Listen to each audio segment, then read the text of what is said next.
Welcome to the Covert Narcissism Podcast. I'm your host, Renee Swanson. How do you feel in this relationship with a covert narcissist? Describe it. What are your feelings? Ready? Go. Confused? Hurt? Angry? Overwhelmed? Like everything's your fault? Perplexed? Afraid? Ungrateful? Confused? Like you can't do anything right? Guilty? Exhausted, spent, depressed, stressed, anxious, sad. Oh, and by the way, did I say confused? Well, you want to know how your kids are doing? They are going through the same feelings that you are. That same list is what your kids are going through. Confused, hurt, angry, overwhelmed, feeling like everything is their fault, perplexed, afraid, like they can't do anything right, guilty, exhausted, spent, depressed, stressed, anxious, and sad, and confused. Except there is one huge difference. They are completely unable to place the blame where it belongs. They do not have the maturity to see things for what they really are. They don't have the life skills to see things from outside of themselves, to analyze things separate from their own emotional reactions. They are unable to work through that confusion and see clearly. They are unable to calm the anxiety that's within them. They are unable to not blame themselves and to not internalize the trauma that becomes this internal wound of shame. I'm Renee Swanson, your host of the Covert Narcissism Podcast, and today I am addressing some of the questions that are from my listeners. You have sent in questions to me regarding these kids who are trapped in the homes with a covert narcissistic parent. Thank you so much for sending in these questions. I encourage you to keep going on that. If there are others out there still with questions, send them to me. Send them by email, send them by Facebook. Now let's get started. The first question, why do they idolize him when all they do is get used by him? Okay, this question was specifically about a father, but I will say, I firmly believe that covert narcissism is not a gender issue. This applies to mothers as well. Okay, so why do they idolize them when all they do is get used by them? Well, kids crave their parents' approval. This is normal. This is human, and this is not a bad thing. Kids want the approval of their parents. And a covert narcissist, they sporadically offer that approval. They sporadically offer that intensely craved attention that the child wants. Words of praise, maybe giving them really, a cool gift or some attentiveness. This is called intermittent reinforcement. And I've talked about it before here in my podcast, but it's when the reinforcement that you're wanting from this person does come, but it seems to come randomly. There's no rhyme or reason to it. The same behavior may repeat either reinforcement or it may just give you complete, blaming and guilting and the gaslighting. And I'll give you an example of a scientific experiment that was done. These rats were put in an environment, and they were put there with a food dispenser. And when they push the lever of the food dispenser, they get a piece of food. And if when they push the lever, they get a piece of food each time, then the rat would only do it when they're hungry. They would push the lever, they'd get the piece of food, they'd go off and eat the food, and all was well. Well, then they did the experiment where they quit giving the food. There is no food. When they'd go push the lever, there's no food.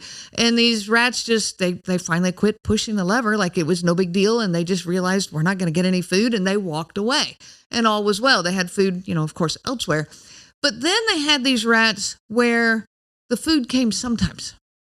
Sometimes it might come with one push of the lever. Sometimes it might come with 3. Sometimes maybe 7 pushes of the lever. You never knew when that food was actually going to come. Well, these rats became obsessed.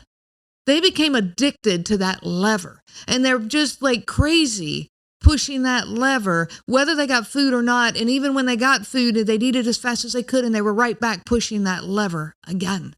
This is an example of that intermittent reinforcement. It keeps you hooked in an extremely confusing game of push and pull. It keeps these kids coming back, craving that attention, wondering, okay, am I going to get it this time? Am I going to get the approval this time? It's an addiction that consumes their mind. This is one of the reasons, okay, why they idolize this parent. Another reason is because the price is too high when they don't. When they see, kids often see how their parents treat others who have upset them. Okay, a covert narcissistic parent will show that that anger they have and the upsetment that they have, but they direct it, at other people. But the kids see this, and they don't want to be on the receiving end of that wrath. So again, that's another piece that keeps them hooked, coming back, always trying to win the approval of this parent. They put great effort into this. And like I said, what it takes to please that parent, I've said before, changes from day to day. So all of this kind of puts them in that condition of being addicted to the approval of this parent. So another question is, do they or can they truly love their kids? So that's a good question. And the desire to love the kids, in my situation and a lot of the people that I talk to, the desire to love those kids is actually genuine. I've said before that my husband was more in love with the idea of being a good person than actually doing it. He was really, truly in love with the idea of being a good parent, much more so than capable of being able to do it. So the desire to love, I do think that was genuine in my situation and in many of the people that I talk to. But that love that they have, I want to question that and challenge that. It's based on the child's ability to actually meet their own needs. Now, let me explain what this means. If I love my fancy car, then I love that it makes me, look good driving it around, or I love that it makes me feel important. I might get a lot of compliments, and others might be jealous of me, with this fancy car. And when it breaks down, now I'm mad about it. It isn't serving its purpose anymore. Well, of course, unless I can play the victim mode and, poor me that this car broke down and I get attention that way, well, then it still works. But do I really love this car? Do I love it for the car's sake, or do I love it for what it does for me? See, this is an example of how the covert narcissist sees their kids. Do they love their kids? Well, yes, kind of like a person loves a fancy car. They love how it makes them feel. They love what it does for them, the attention it brings to them, or the approval that it brings to them. They only see the child in relation to their own needs. Now, these kids typically fall into two categories. You've got the golden child and you've got the scapegoat. So a golden child, they really boost the parent's self-esteem, making them really look good as a parent. This child succeeds, maybe in academics and sports and music. Maybe they're the school body president. They really succeed, and this makes the parent feel successful as a parent. So the parent feels good about themselves. And they take all the credit, and they brag about it, but they take the glory, they take the spotlight. Now, there's nothing wrong with taking pride in your child being successful. But there is a problem with then using that to fulfill your own insecurities, your own hollowness or emptiness inside. And, another example is when a kid takes a high status date to the prom, and that just, covert narcissistic mom's just over the moon about this. And it really boosts her pride in her kid to the point that it, makes her look good, and she's the one in the spotlight. Now, the scapegoat, that's a different perspective. The scapegoat is the one that takes the blame for all the problems, for all the unhappiness. Well, we already know a covert narcissist is full of unhappiness, so there's a lot of blame to pass around. This is a child that maybe has some struggles or fails at something, but by the way, let me point out, that's any child. So any child is vulnerable to being either the golden child or the scapegoat. It's very easy to make even a very successful kid a scapegoat. See, in the covert narcissistic parent's eyes, anything that they do that can be seen as a failure or less than whatever this parent believes is the ideal makes that parent look bad. At least to them, that's what they believe. And so the kid is punished for embarrassing the parent, for not, making them look good enough. And they're told that, your actions reflect poorly on me, and it's all about them. Another example of this would be when a child is even punished for sharing how they feel with others. Maybe they go on and they're hurting inside, and maybe they're even hurting because of this relationship with this parent, and they open up to a friend, not to badmouth the parent, but to get help and trying to understand this. The parent finds out, and all of a sudden, instantly, well, you're making me look bad. Instead of trying to figure out what the problem is, why we're here, instead they're just concerned about their own image. Even when the parent feels bad about themselves, this might have nothing to do with the kid, but they need an outlet for their own anger, and so they blame something, on that child. All of this is examples of scapegoating. So do they love them? Well, is this love? Is this compassion and empathy? How do you define love? I define love as, I looked it up on Google, of course, and it said it's a great interest or pleasure in something.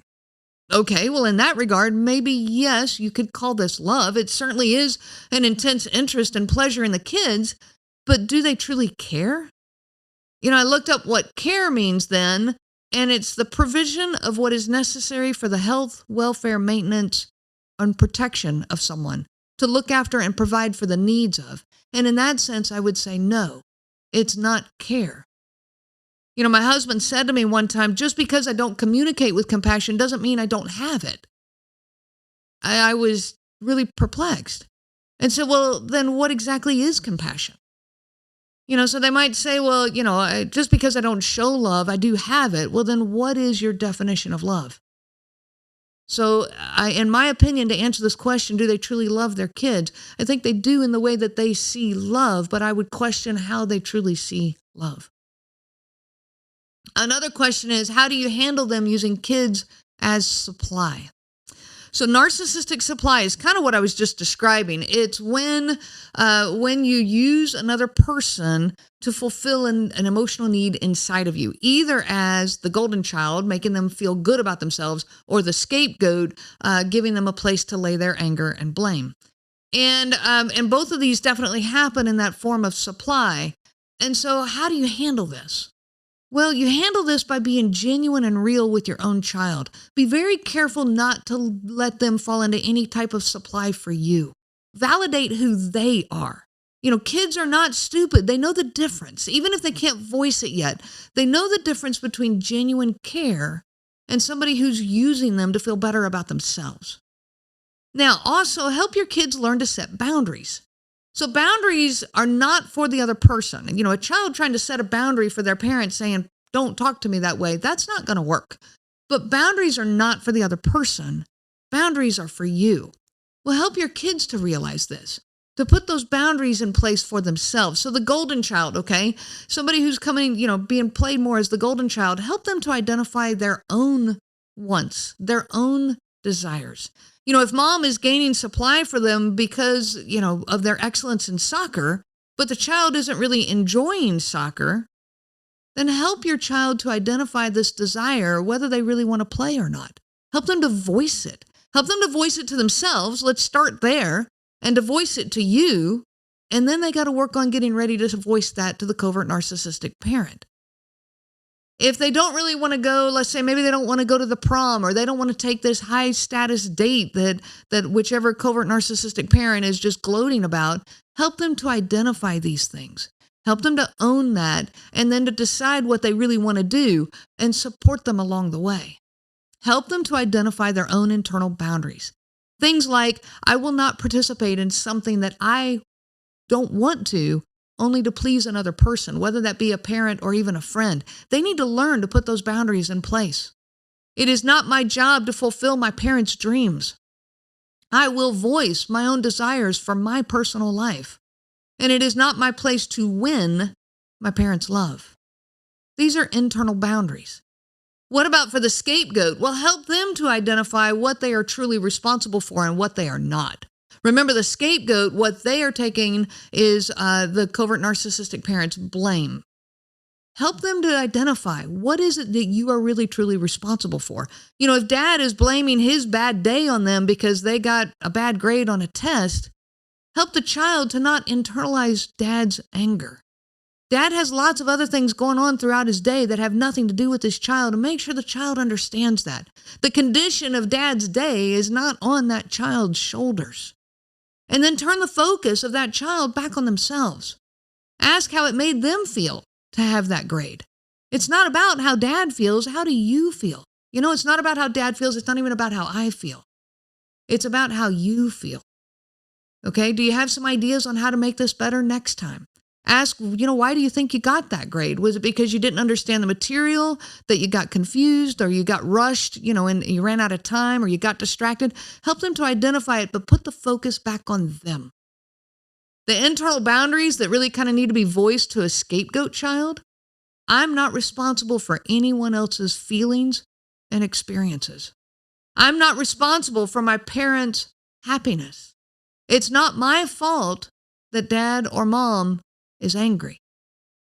Maybe another boundary would be, I recognize that, mom or dad could choose to be supportive and helpful, and that choice is on them. That I am not responsible for their actions, and I will focus on my own feelings and let my feelings guide me as I work to grow and learn. These are healthy boundaries that child needs to learn, again, within themselves. The boundaries are for them, not for the other person. The last question I'm going to address today is it possible for a covert narcissist to raise a child to be a covert narcissist? And sadly, the answer to that is yes, but it is not a guarantee. I'm going to go on with this question. They kind of went a little deeper with this, and two different people actually wrote this in. One said, I have a daughter, with her being the covert narcissistic mom, and a stepdaughter that she had before me. I came in the picture early in her life, but she has some of the same traits. Or, am I losing my mind and looking too much into this?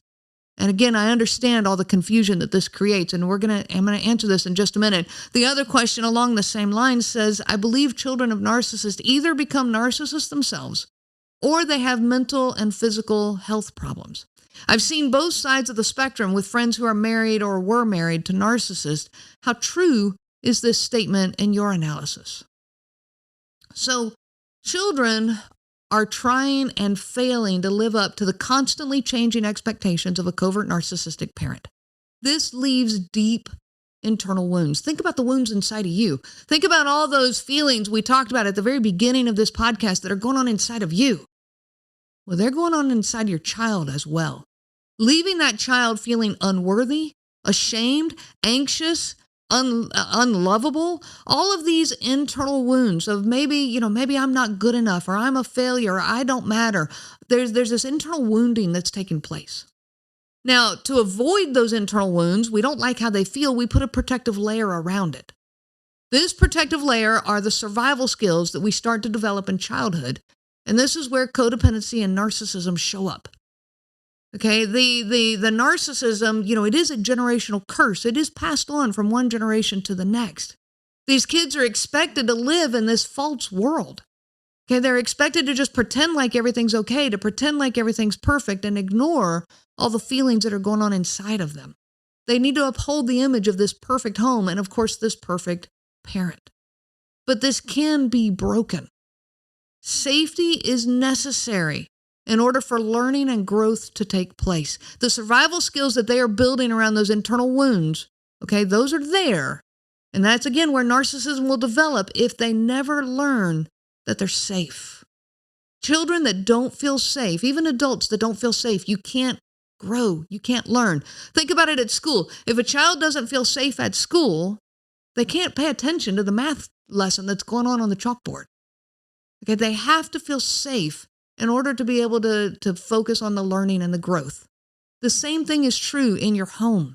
The emotional safety for that child is key to breaking this cycle. Well, covert narcissistic parents, we already know, do not offer that safety. So it's up to you.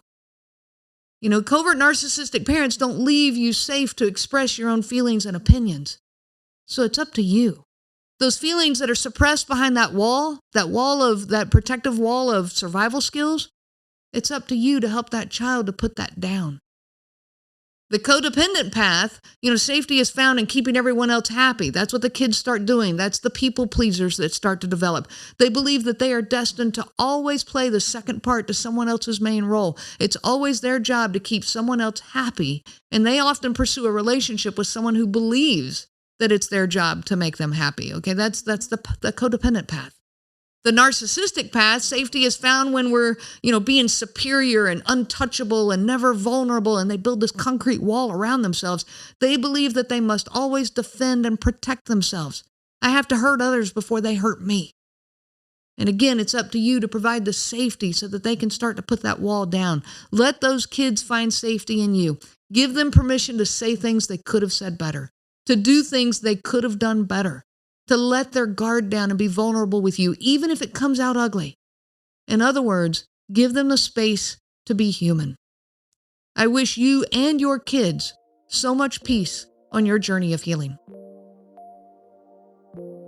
You have been listening to the Covert Narcissism Podcast with your host, Renee Swanson. Be sure to check out our website at www.covertnarcissism.com. There you will find many resources just for you to help you on this journey. You can also reach out to me by email at Renee, RENEE, at cnglifecoaching.com. Those letters are CNG, as in Covert Narcissism Group. I do look forward to hearing from you. I wish you so much peace on your journey of healing.